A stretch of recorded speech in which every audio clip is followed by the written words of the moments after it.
What is going on, everybody?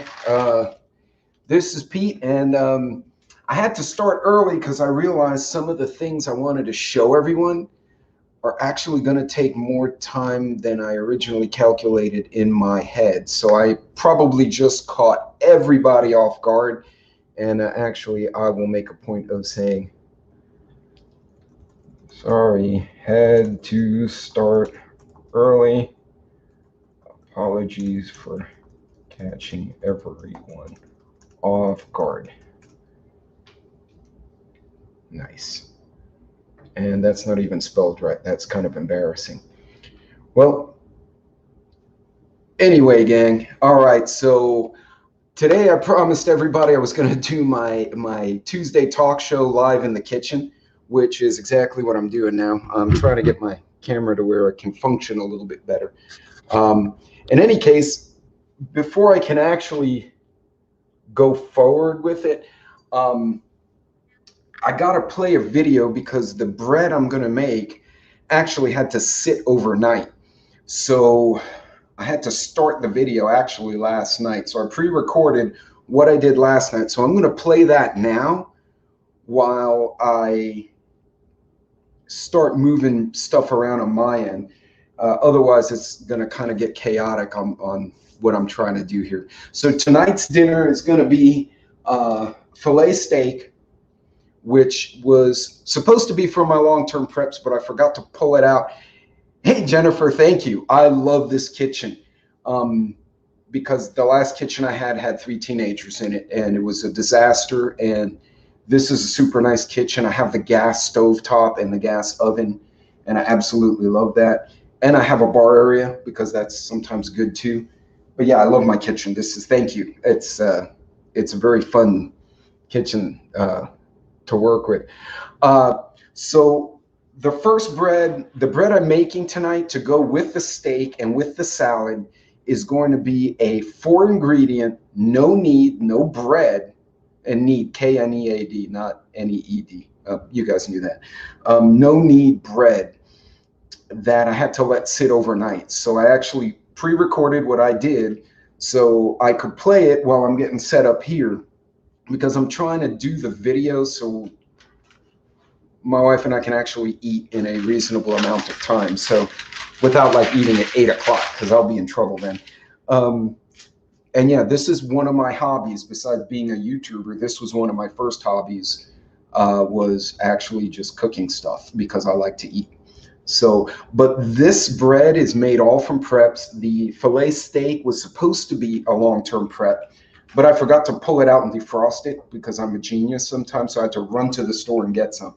So technically it would have been a frozen prep. And then we're going to do some canned green beans on the side. And I already made my rice from my long-term preps yesterday. So I double up. When I make the rice, I'll do more than I need that night. And then that way I can preserve it in small Tupperwares in the fridge for the week. So even if it's not a long-term prep, which really you're prepping for the week. So you're saving that money. You don't have to go out and eat last minute because you didn't have something to eat in the house. So I'm going to start by playing that video, and then I'm going to kind of get set up here, and probably wash my hands would be a good thing since I just had to wrangle a corgi into her kennel. The dogs are not free today because they were being Vikings and everyone got run off. So I'm going to start that vid, and I'm going to get set up and come right back. So hold on just a second here. And having technical difficulties. Bear with me. Here we go. Today we're going to do something I've talked about before. I've mentioned when you store stuff, don't only store stuff you like to eat. You need to know how to cook with the stuff you store. Because, I mean, yeah, you can eat Spam and Chef Boyardee and veggies right out of the can, but that's going to get old pretty quick. More importantly, you want to be able to have a good quality meal, and that's important for both you emotionally, you know, the people with you, but also it's important for well-being, because the better product you make, typically the better nutrition, and you're going to be controlling a lot of it. What you don't want to do is, again, you want to control your own supply chain. So if you can get ingredients and then make the things you need, it's a lot easier than struggling to find bread when the bread's wiped out. I can't tell you how many times I've gone during hurricanes, went to the store, and the bread was wiped out. People are freaking out. And I walked over to the frozen food, grabbed the stupid Pillsbury biscuits and, you know, all that bread that's frozen. I took it home knowing a hurricane was coming. I'm going to lose power, so I baked it that night. Once it's baked, the stuff is good for a while. So this particular recipe is called the no knead, K-N-E-A-D, no kneading, not N-E-E-D. No knead loaf, no knead artisan bread. I've seen different names for it. Only has 4 ingredients. Jackson Hush, 4 ingredients.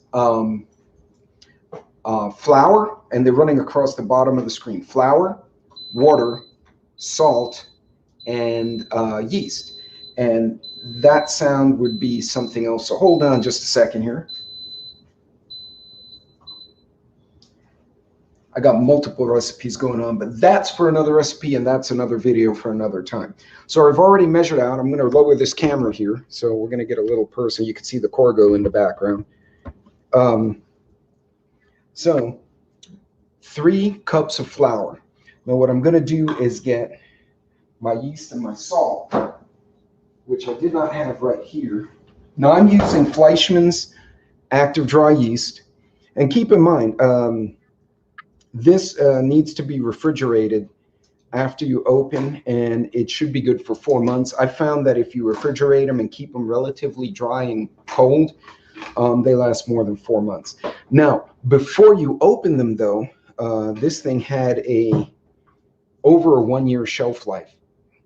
So again, I have another one of these in the pantry that I have not opened, that I bought way after this one. So that one should be good almost to February of 2023. It's now August of 2021. So that's good. I'm also going to need some salt. So I got to get my teaspoon out. So bear with me just a little bit. That's a tablespoon, and that would be way too much. There we go.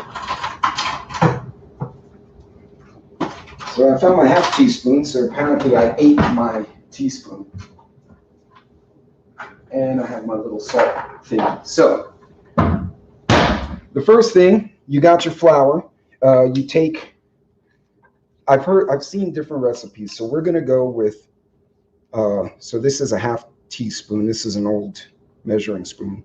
That makes 1 teaspoon, and then a little bit of lagniappe. So a little over a teaspoon of yeast, and we're going to put that straight back in the fridge so it doesn't get moisture and all that other fun stuff. And that'll go over here. Now, salt. So what I like to do is kind of do the salt over the sink. So I'm doing that over here. You can't kind of see me very much. And we're going to do a tablespoon, 1.5 teaspoons roughly of that. Now notice one thing. You see where the yeast is over here? Put the salt on the other side. Apparently, if you put the raw salt directly on the raw yeast, it puts the yeast in shock, and then it kind of screws up the works. So keep them separate for now. And that was half a teaspoon, 1 teaspoon, and a little bit more. Bam. And that can go to the sink, and I just spilled salt everywhere, but that's in the sink too, so that can, I'm not super stressed about that. Now, for those of you who are wondering, where do I learn all this stuff? Actually, I just read on it. I grew up with a dad who loved to cook, and a lot of Italian friends. So, and there goes the corgi. I don't know if you can see her. She found her toy, and there's supposed to be little treats in there, but she ate them all. Sorry about that. So now, first thing, mix the dry contents. So use your little, actually I use this one. This one mixes a lot better. Now, the next step is going to be to get some hot water. So I got a filtration system in the house. So I know I can get some pretty decent hot, warm water that's not full of contaminants. But mix this real good. Get the dry ingredients all mixed in. And again, remember, you want that yeast opposite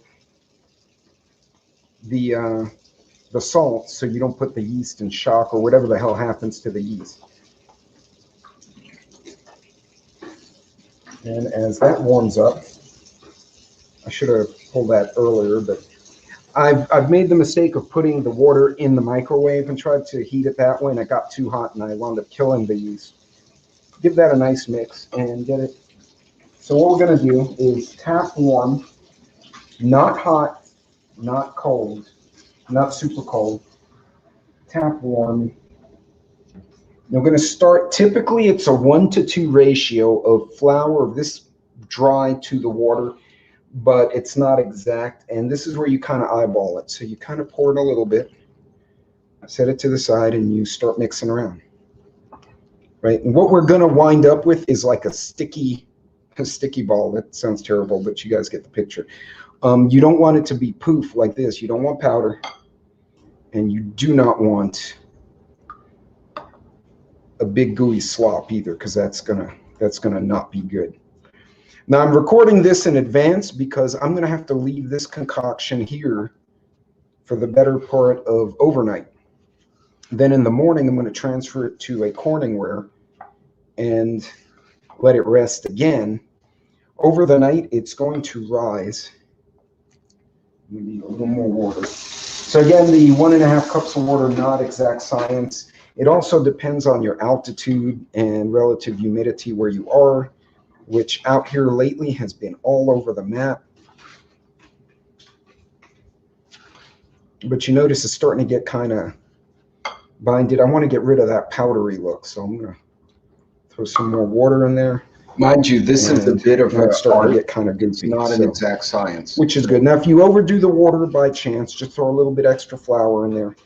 That's not the end of the world. You get flying dough everywhere.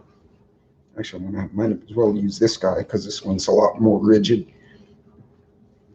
And what you want, again, is relatively get all the powder moistened so you have essentially a big goopy ball. And you can smell the yeast, you can smell that bread smell already. Go a little bit more. And again, this is kind of an eyeball thing, so it's not an exact science. The first time I did it, it came out perfect. The second time I singed it. And when we do the kitchen live, I will make sure that I tell you guys exactly what I screwed up so you don't repeat it. But again, you see how it's kind of sticky? It's just sticky to where it gets on your finger. That's about the consistency I want. And I got a little bit of powder down at the bottom, so I want to kind of get that mixed in so that it's... And this is really my scraping tool, this little red thing. I don't know what the hell, the hoo-ha stick or something, but that's a terrible name for that. Never mind. Anyway, there we go. So that's going to turn into about 1 loaf. Now you kind of get what you can off the edges. That's about the right consistency. And you kind of just give it a shape. It's going to take its own shape because it will start to rise once you've got everything mixed. So the warm water activates the yeast. It kind of wakes it up and gets it to do yeast things. I don't know, whatever it is yeast does that makes it basically dies. It farts and creates bubbles, and then you get bread, but something like that. That's an engineer explaining biology. It farts and gives bubbles. There you go. Now you have this goop. You stop right there and you get some saran wrap.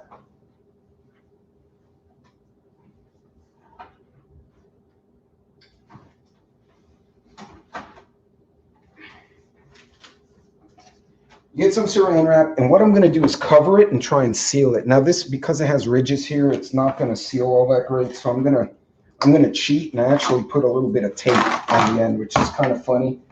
My wife says that's engineering cooking 101. It did not fit, so I will use tape. So I'm going to cut the crap out of myself with one of these stupid saran wrap things the other day. Oh yeah. All right. I may not need tape on this one. Anyway, you see it's kind of, I might put another wrap this way just to make sure it stays nice and sealed. And that's it. By the way, for those of you who are on a budget, the HEB generic saran wrap, as you can see, works really well. I think it's better than the saran wrap. So that's it. You got this concoction here, the sticky mess I just made. Now I'm going to bring the camera back up to me. So, oh, sorry. I got my MacBook down here and I got my camera up here with my light. And I'm trying not to trip on a corgi who, go, get out. Over there. Go fight. Go get him. Right now the other one wants a cookie. I say go get him, not you join us. Now the other one's here. Awesome. In any case, so now you've got this concoction. You got the sticky dough in there. We're going to take it out, but you got to leave it overnight. And then what we're going to do is we're going to move it into a Corningware. And I do use parchment paper for the process. I'll show that more on the live tomorrow. You may actually watch me drop bread on the floor, which I have done before, much to the glee of the dogs, and then I have to chase them away.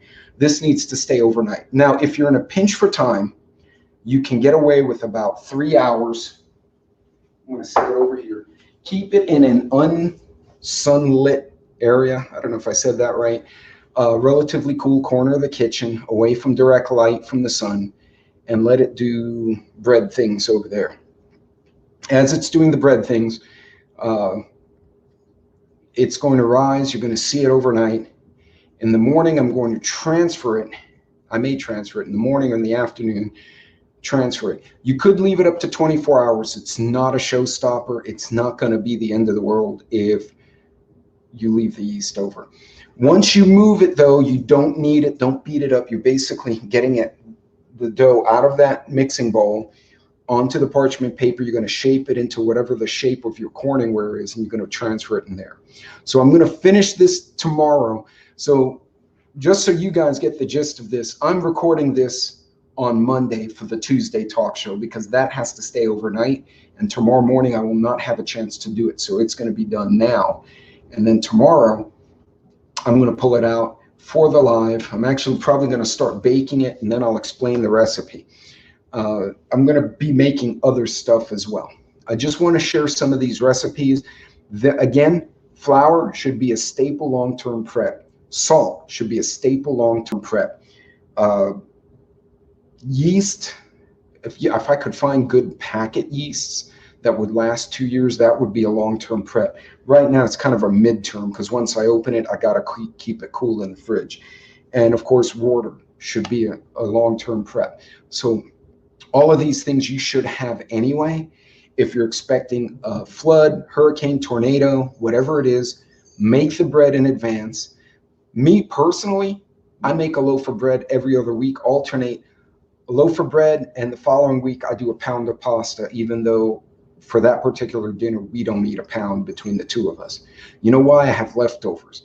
If we lose power, we can't cook, we can't get to a store, whatever the case may be, I've got pre-cooked product as a base for whatever I add to it. So that's all for this little video. I'm going to stop, and if plans are correct, I'm going to stop, and we're going to go live to the actual video on Tuesday. So I guess I'll see you on the live. All right, so that is how, can you guys hear me? Did I unmute? Because I screwed that up the other day too. Anyway, let me know if you cannot hear me. So once again, I have the light thing with my camera and my MacBook here so I can see what people are saying. But yeah, I'm watching a lot of things. Before I go any further, I do want to do, I like to do safety topics, right? Most home fires, and we can always ask Jason this one, the Angry Prepper, but according to my safety guy and my nephew, who's a firefighter, most home fires will start in the kitchen, and most of them could have been prevented had they put it out in the kitchen and it didn't go up the wall or in the vent. So I highly recommend those of you who like to cook, this is probably overkill, but I had it available. I keep a fire extinguisher in the kitchen. I keep one in the garage. I also keep a first aid kit down here because most people wind up cutting themselves in the kitchen also, as you can imagine. You normally don't play with fire or knives in other rooms. I mean, some people might, but you'll probably get hurt like that. So I'm going to pan this camera down real quick just so you guys can see what I did. I'm here but lurking. That's awesome, Jeff. Thank you. Hold on just a second. All right, so let's let that. Oh, hold on. So what I did here, and I'll show you the dough. So this was the bowl it was in. You remember when in that video I just showed, it was way down here. This thing actually was almost to the top. So El Capitan está aquí. So what I did, I put it on parchment paper on a flat surface. I put flour on my hands and on the paper, and I put that dough mass in there. And then I just shaped it a little bit and then put it in my Corningware. Now, important thing to remember, guys, is that don't use wax paper, use parchment paper like this. Okay, I've seen people use wax paper, and what they wind up doing is the wax paper will ignite, and then you have a fire in the oven with a lid, so then basically you obliterate your bread, and that's never good. So, you know, I did get the good old Texas Tough parchment paper. This stuff I've used before, it works well. I also took a scissor and kind of cut around so that it fit, because it was kind of hanging out. Also, when you're done baking, you can kind of pick it up by these little dog ears I left. So it's also a convenience thing. Now, I've seen two recipes. One said preheat the oven, put the bread in. The other one said put it in the cold oven and heat it. When I preheated the oven, I singed the bread on the outside just a little. It was still good to eat, but it wasn't quite what I was hoping for. So what I'm going to do now is so it's 400 degrees for 30 minutes with cover. So I'll kind of stuff all that in there, and it will swell up on us as we go. So we're going to do 450 on the oven. And mind you, remember, the oven is cold. Again, 4 ingredients. In theory, I won't screw this up. And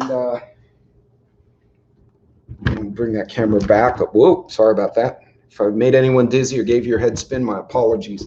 So it's going to be 450 degrees, 30 minutes covered. When it my timer beeps, which I probably need to set the damn timer. Oh, not 500 minutes. I don't know what the hell I did there. There we go. All right. So 30 minutes covered at 450, then uncover another 30 minutes. Don't cook it from the get-go uncovered. It did something weird, and the bread looked all stupid. So, hey, Lucky Dame, I'm glad you made it. Yes, we're making 4-ingredient, no kneading artisan bread. And the recipe is actually running along the bottom there. So, but yeah, this one I use the gas oven. So all I use the Corningware. It just needs to be in something that's covered. And while it does that first 30 minutes. After that, and Lucky's from Texas, so she'd appreciate the fact that I was bragging on I don't know if you guys can see that, the Texas Tough HEB parchment paper. Again, reminder, do not use wax paper. It will catch fire. I picked this up. Everyone's been preaching local farmers markets. Northern Girl, you've got a bunch of good stuff out there. I picked this up at a local farm out here in my part of Texas. It is herb-infused extra virgin olive oil and rosemary dipping blend. So I've been sitting on this one. We'll break it open today. This is really good stuff. So the next thing I'm going to do is I'm going to start with my got a disaster in that stovetop here. I'm going to start with the steak. So I'm kind of warming. That didn't sound good. Warming the skillet. So I'm going to use a cast iron with at least 1.5 inches on the lip. If you could use a Kamal for a steak, but if you use a Kamal, it has very short lips. You know, that sounds terrible. It has a very low lip, and any butter and anything you do will come over, and you don't want to set your kitchen on fire. For those of you who don't know what a Kamal is, it's basically a Spanish skillet. And this one was actually, we bought in Mexico, it was handmade. The guy was making them when we bought them. And we lost it, and it was all rusty when I moved here. But look how shiny it is now. I had to reseason it. I can do eggs, bacon, ham on this. I love working with the cast iron stuff. But in any case, I'm going to start warming up that skillet. Now I'm going to go get the meat and show you what I did there.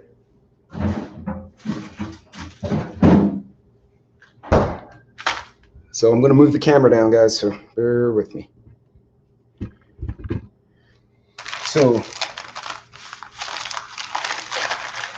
and keep in mind, again, this would have been, and I told those, the few folks who came in really early, I was supposed to take this from my frozen storage, and I forgot to pull it from the freezer. So during lunch, I panicked and ran and bought fresh. But so this is 2 cuts of filet. What I did, I used kosher salt and crushed black pepper, but I did it fresh off of the grinder. I grinded it on both sides. I used some Mrs. Dash. You could kind of use a little of everything, whatever you want. These are filet cuts, so they are a little pricier. You can see they're nicely marbled. I actually picked them. Again, this was at the local joint. Now, speaking of prepping, guys, I did talk to the meat manager at the H-E-B, and Sam's and H-E-B, I think we don't have a Costco in this part of the world. It's a few hours away. But he was telling me that they're having issues, even in Texas, getting the meats. He said, we're not seeing it as much down here because we're in kind of cattle country in this part of the world. But I season both ends, as you can see. So I'm going to set this here to rest. If I don't drop it. And yeah, if for those of you looking for the corgis, I did lock all the dogs up because they decided to become Vikings. I'm going to lower this. It's kind of blinding me a little. Whew, I can see again. The corgis started becoming Vikings under me. And when you have 2 30-pound sausages hitting you across the ankles, you're going to hurt yourself in a kitchen. So they got run off. So going back to the meat manager, I talked to him about pork. I just talked to the guy very casually. There were gaps in H-E-B, and those of you who are familiar with that company in Texas, this is a company. Oh wait, what did Joe say? Yeah, I'm doing a bit of looking into.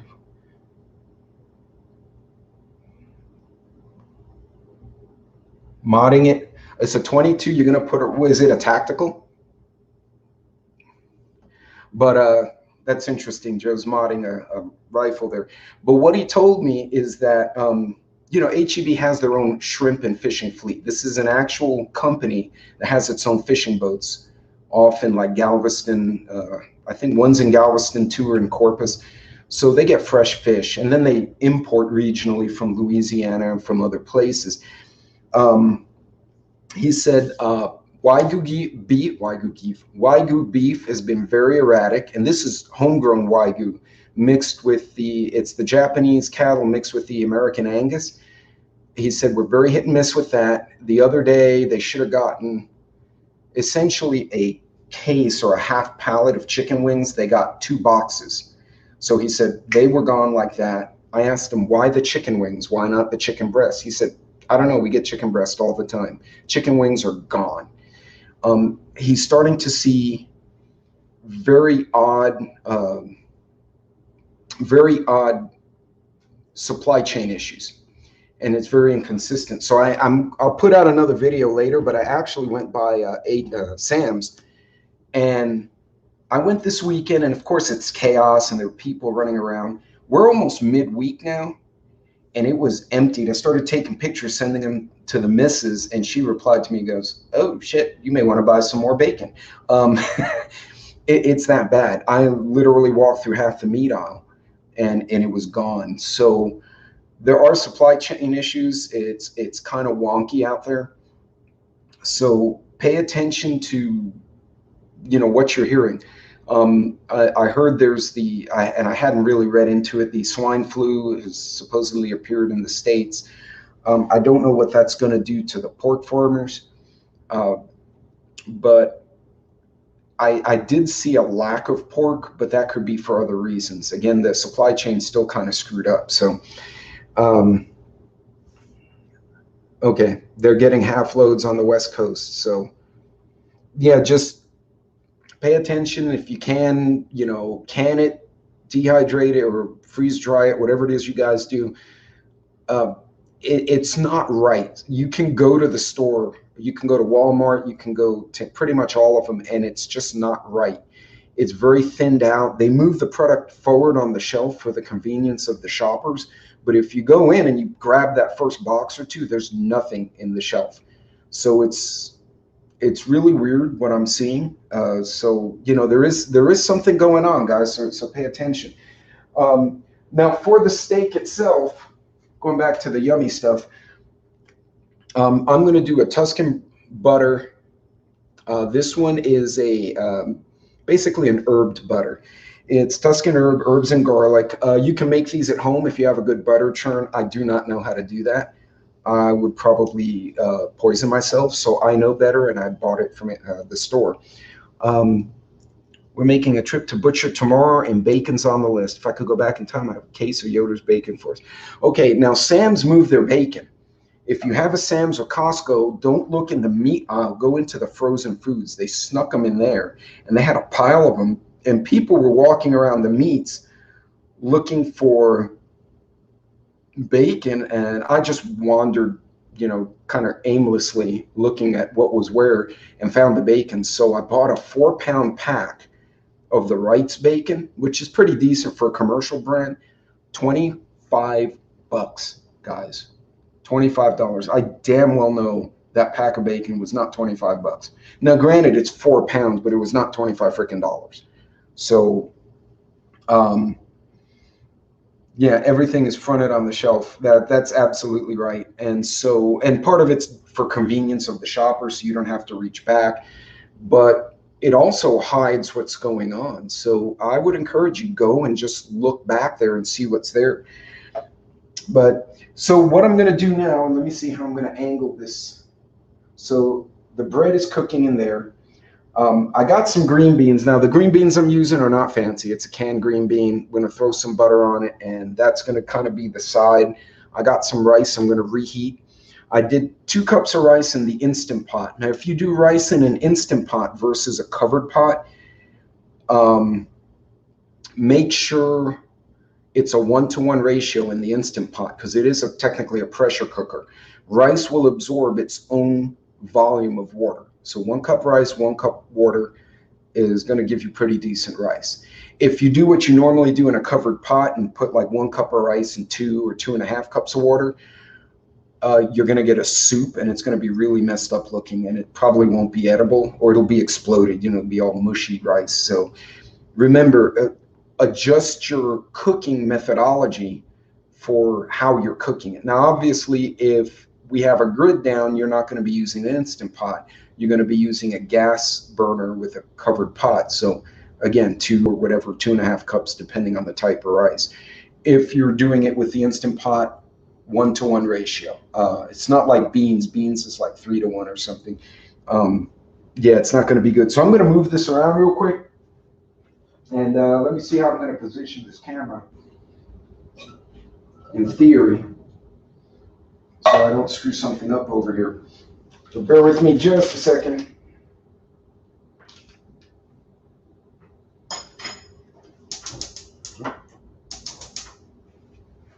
All right, so I'm going to move this camera just a hair this way.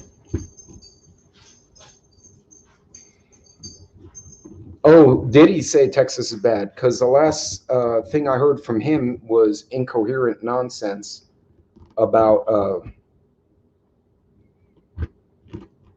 what was it? I don't know what it was about. Whoever put it on TikTok actually put that scene from the Adam Sandler movie where the newscaster goes, "Sir, you are nowhere near to a correct answer. As a matter of fact, I'm awarding you no points. Everyone in this audience is dumber as a result of what you just said." It was that bad. I don't understand what the potato said. And, I don't hate the guy, and I'm not convinced on, he did say bad, but he tried to shame us. Well, Texas really doesn't like him. You heard what happened on his last trip here. It was basically a bunch of USA flags on either side and somebody with Trump flags, even though Trump's probably not going to run again. Or we don't know, maybe so, but I thought that was funny. So it's like, welcome to Texas. Actually, important note, the Democratic stronghold of South Texas, they've lost 2 congressional seats to young Republican Hispanics who are saying that the direction of socialism will destroy the country they live in.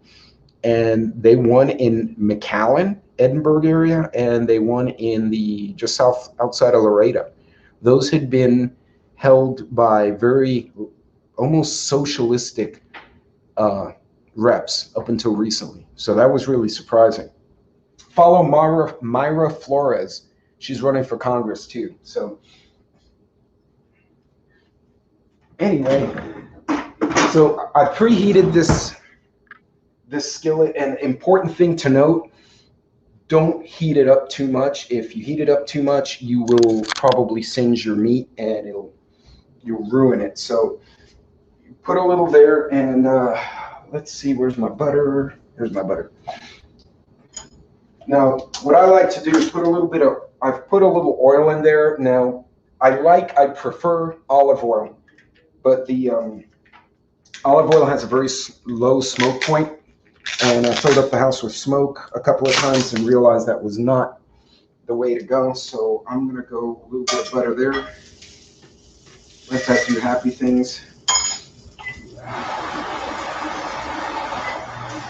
Now, we'll put the steak, a little butter on the steak. There you go. Now, guys, it's a very low setting. I'm like on 2. You don't need a lot of heat on a cast iron. Once the cast iron heats up, you can very quickly go from a nice sear to burn and singe. So, yeah, the Northern Girl just put, I stumble several times, maintain a slight slur, lack of enunciation throughout. Ooh, that's bad. Yeah, I'll try not to singe the meat. Definitely don't want to do that. That kind of takes away the fun. Now, I tried to teach this to my son, and in his brilliance, he put the whole container of butter in there. Then his wife scolded him for being stupid. So, yeah, I'm sure he'll watch this later going, that's not how it happened. But, so again, low setting, you don't want to singe that meat. The bread's got another 15 minutes. So what I'm going to do once this is ready, I'm actually going to put that in the oven for 10 minutes, then take it out and let the meat rest while the bread's finishing up. And I mix my green beans over here. So that's going to do fun things. Let me get a timer going. Oh.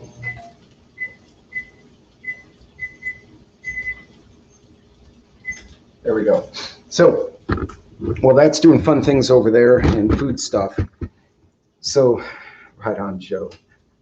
Hey, Stuart, how are you, man? So I got a real neat email from somebody who works, and I'm going to try and find it. So bear with me just a second while I summon my fun here.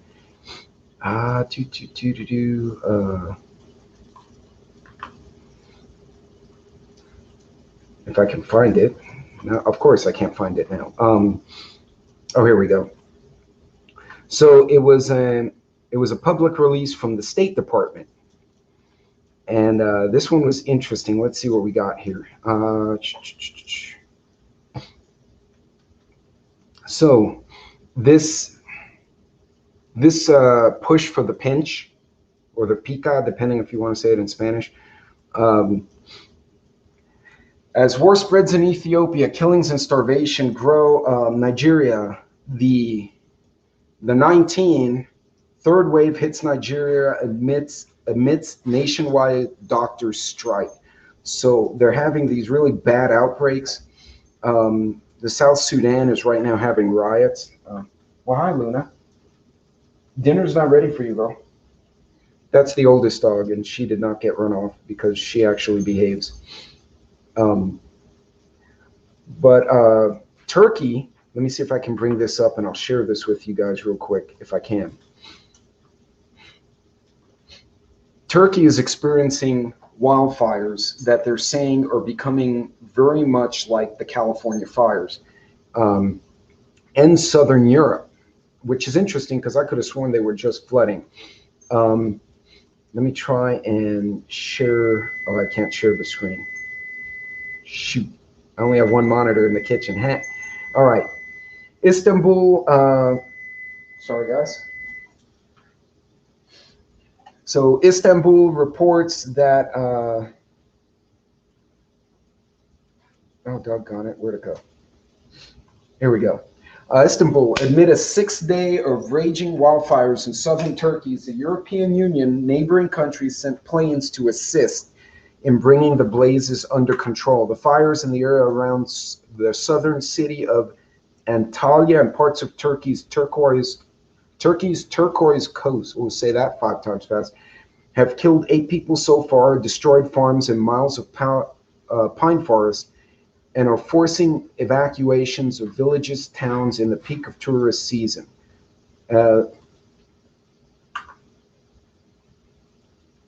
White House doesn't have the speech on their channel, but they streamed it earlier. That's strange. That is weird. Why wouldn't they have that speech? So Turkey's having fires too, which is pretty bizarre. Because I could have sworn like Germany and Turkey, all of them were flooding amazingly badly, not, a few weeks ago, and all of a sudden now they're on fire.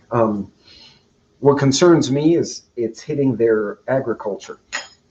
Turkey in particular is the border between the chaos in Syria and Iraq and the European countries, right? Turkey's our NATO ally, but they're kind of that boundary. So it's kind of concerning when you think about it that they're now going to start struggling. They've been trying to help the other countries with food and with refugees, and now if they're going to start having trouble, they're going to start clamping down. True, Germany was flooding. That was a bad flooding too. I think we discussed that. A few of us discussed that the last couple of weeks. There's a lot of erratic weather going on, a lot of fires that seem to be hitting a lot of agricultural areas here in the States, the California areas. That's not bueno.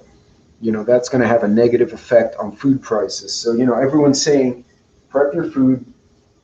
Again, try to keep yourself stocked as you can. It kind of blows my mind because when I went to Vegas, I took a short vacation in May, and we went to Vegas, and there were families at the next table saying, oh, well, we have to go back. They were talking about they were using the stimulus money for a trip to Vegas. And then they were on the phone saying that they were behind on their rent. Dude, if I was behind on my rent, I would be buying food. I would not be going to Vegas. But I don't know what happened. This was before all the fires and whatnot. So I'm not sure what the deal was with some of these folks, but all right. So I want to show you something real quick on the safe. Notice it's probably just shy of,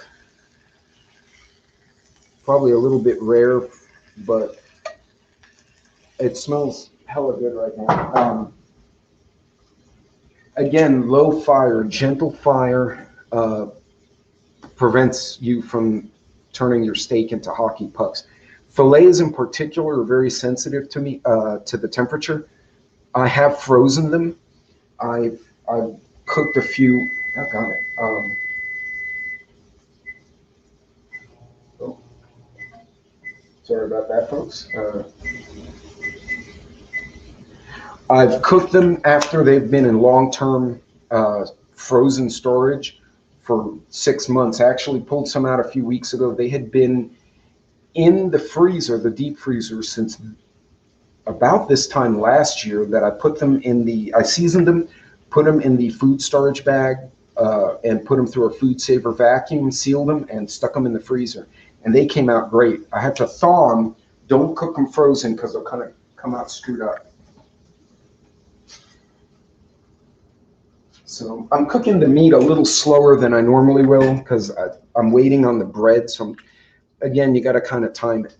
We're planning on moratorium and not being evicted. Suspend it all now. That's kind of the gist I got. Was they even the bartender, because I asked the bartender, I was like, that's a really obnoxious crowd on the next table. It wasn't. I'd never been to Vegas. Go figure. I've been to Europe.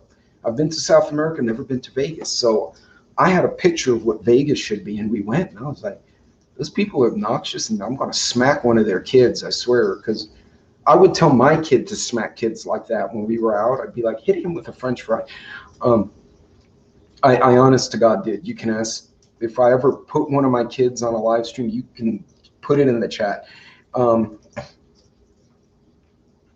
Check out reverse sear for steaks if you haven't. Yum. Yeah, well, I'm going to look that up. Hey, Jeep, what's going on? I'm glad you made it. So, as I was saying, yeah, it was kind of depressing because now the moratorium's in place.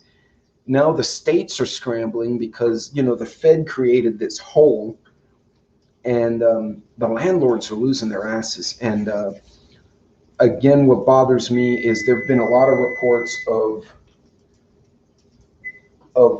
corporations buying out houses meant for the private sector. So those houses that get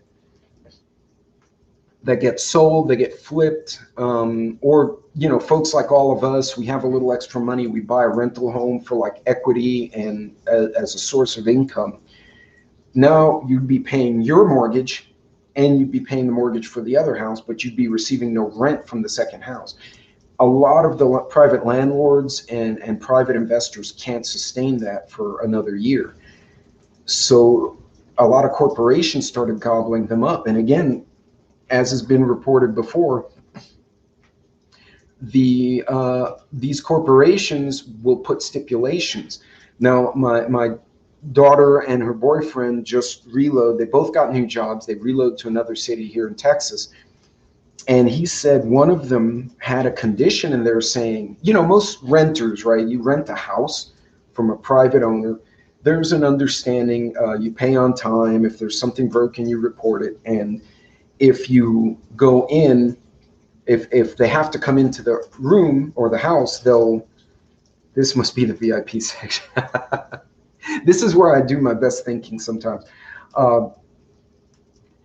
They was looking at having rental property for extra income. Okay, if you do rental properties, Lucky, I highly recommend a property manager. They'll take like a small percentage off the top. It becomes a layer between you and the renters, because my renters had Harris County ESU come and take them out. After the mom and the 3 kids, it was supposed to be single mom, working, 3 kids, good credit, no history for them.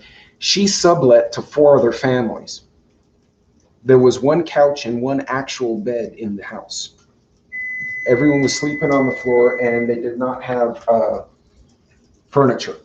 So the couple that she sublet to illegally and without my consent got in a domestic, and he fired a pistol in the air to make the wife run inside, and the SWAT team came. So after that, I sold that house. I got tired of that. So property manager, they will be an extra layer between you and the foolishness of whoever you're renting. I would recommend background checks. That is completely legal to my knowledge, to have a a background check done on who you're renting, not just a credit check. That doesn't mean you won't get a jerk in there, but at least you've taken that precaution. Again, I did the check on the renter, and it was very clear in the contract you cannot subcontract or sublet.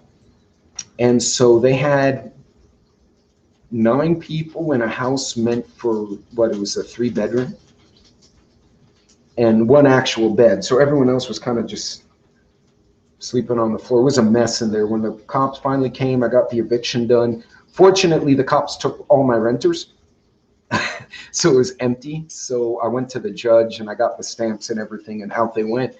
But they made a mess of the house, and that was so always, especially in Texas, get a property manager to be the oh geez, Stewie, what? Don't chat and drive. Yeah, no, don't chat and drive. That's not bueno.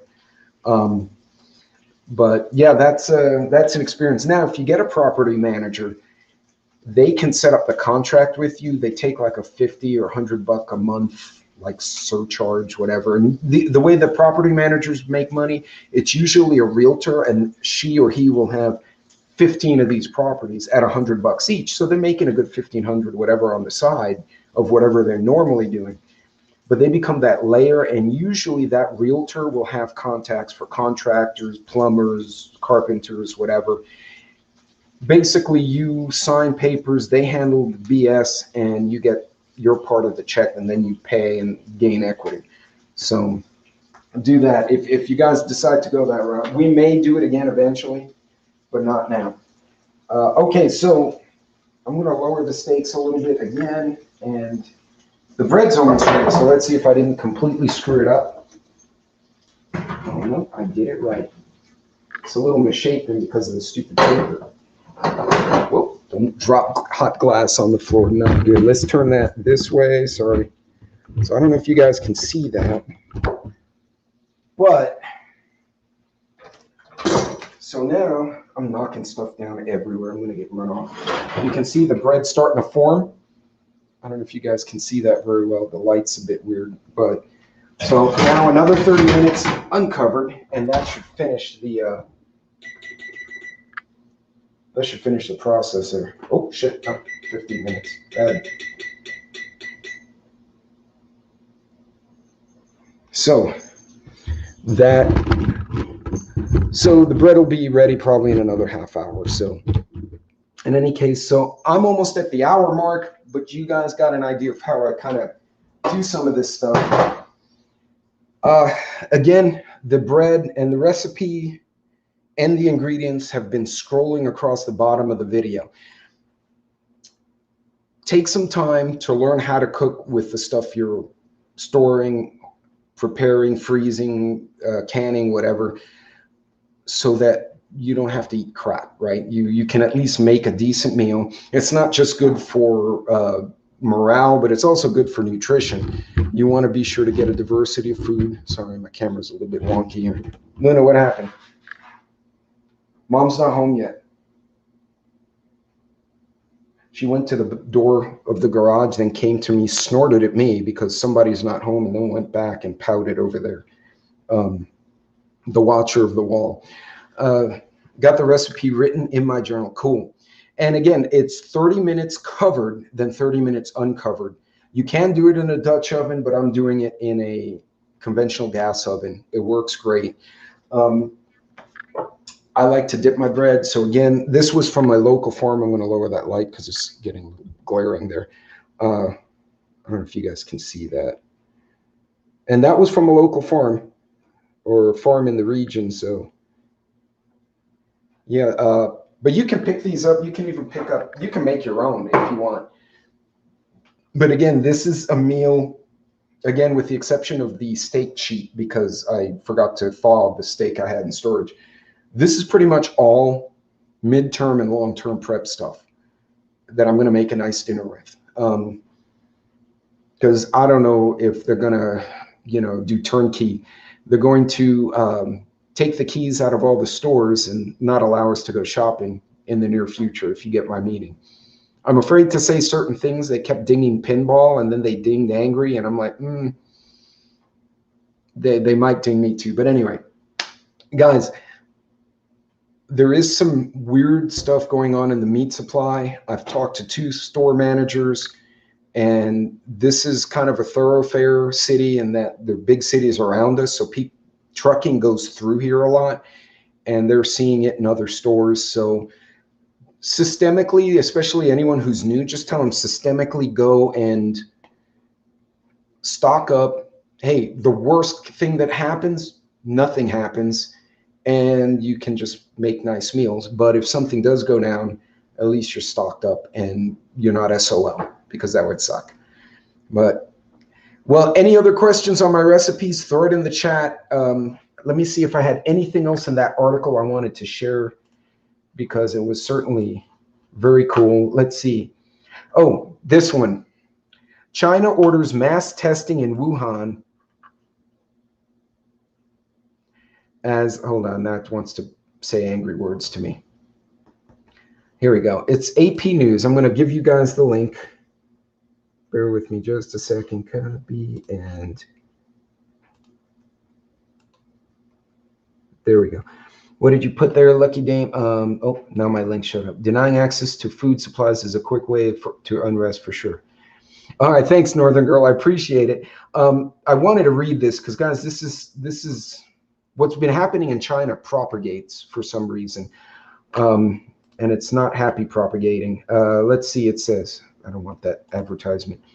China orders mass testing in Wuhan as the C19 outbreak spreads.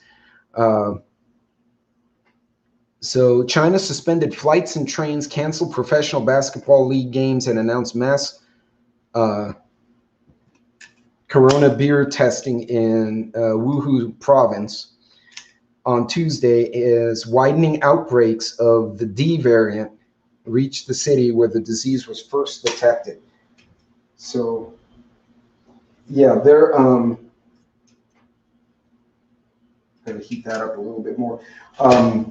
They're going on a removal of stuff as it is. I hate talking in code. I need to. Yeah, Canada will probably follow suit. You guys have someone up there who's very sympathetic. President Xi's tech clampdown signals the end of capitalist era. That's another thing. China's really locking down. And I will call that gentleman in a second. With over $1 trillion in stock market losses tied to recent regulatory lurches, control is the new name of the game in China. So if you have Chinese stocks, I don't know what this is going to say for you. That's either UPS or Mom. But shush, Jackson, you're such a butthead. In any case, guys, they're starting big lockdowns in other places. They're preventing people from going places. I even heard the Philippines was limiting access to consumables. Yeah, I see Idaho being largely unchanged. I see Texas going, and the truth is, Potato and Happy Face are not doing very well in the polls right now. So if he crashes the economy, there'll be a guy in Florida in his resort casino going, "I told you so," and it's just going to be a big public relations shit show. So, which would be funny. But in any case, so those kind of things are going down in going down in China. They're locking folks down. So get familiar with your kitchen if you haven't done it in a while. Get the kids if you have kids at home. Start trying some of these recipes. Cook a little bit and have some fun with it. And other than that, guys, I will see you Thursday. I'm premiering something. I think it's an old video that I made a while ago and forgot to post. So I'm posting it this week on dry goods storage. So it's not canning, but canning dry goods like rice, pasta, stuff like that. So if you have any questions and you didn't put them in the chat, be sure to put them in the comments. If you have questions about the recipes or you missed something, even though it's been scrolling along the bottom, if you couldn't see it or whatever, shoot me an email. I'll be happy to share it with you. But again, midterm and long-term preps, very nice dinner. Be good, be safe, God bless, and help these newbies out because they're freaking out right now. We'll see you on Thursday. Bye, guys.